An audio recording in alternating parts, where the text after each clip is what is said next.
नमस्कार मित्रों, छठ मैया के इस पावन छठ महोत्सव पर मैं आपका मित्र आपको हार्दिक शुभकामनाएं देता हूँ।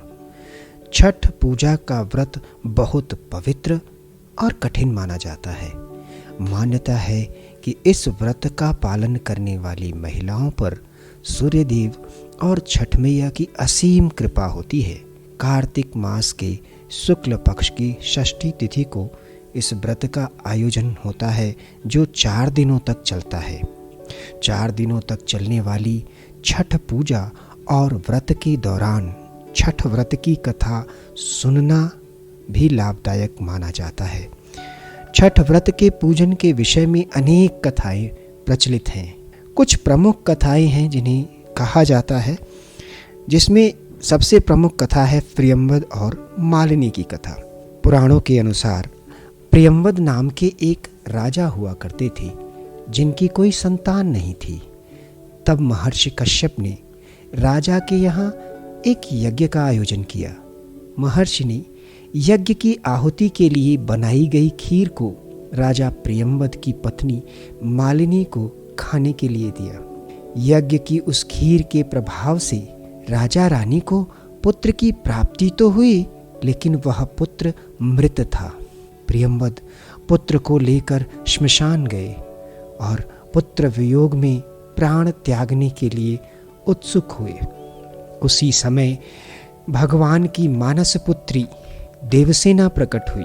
उन्होंने राजा को यह बताया कि वे सृष्टि की मूल प्रवृत्ति के 6ठे अंश से उत्पन्न हुई है, इसीलिए वे षष्ठी अर्थात छठ माता कहलाती हैं।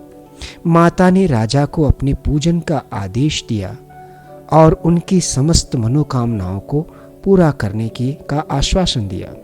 राजा ने पुत्र की इच्छा से देवी षष्ठी का व्रत किया और उन्हें पुत्र रत्न की प्राप्ति हुई।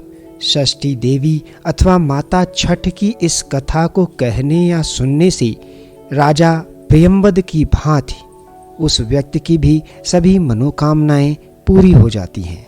माता की अन्य कथाएं भी हैं, जिनमें रामायण में राम और सीता के द्वारा छठ माता के पूजन का वर्णन मिलता है। महाभारत में कर्ण के द्वारा और द्रौपदी के द्वारा माता षष्ठी अथवा देवी षष्ठी के पूजन का वर्णन मिलता है। महाभारत में भी कर्ण और द्रौपदी के द्वारा देवी षष्ठी अथवा माता छठ के पूजन का वर्णन मिलता है।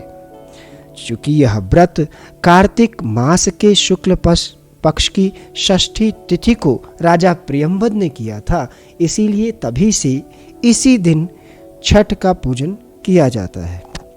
तो इसके साथ माता की अन्य कथाओं के साथ आपसे फिर मुलाकात होगी। अब आप अपने मित्र आलोक को इजाज़त दीजिए। जय सूर्यदेव, जय छठ मैया।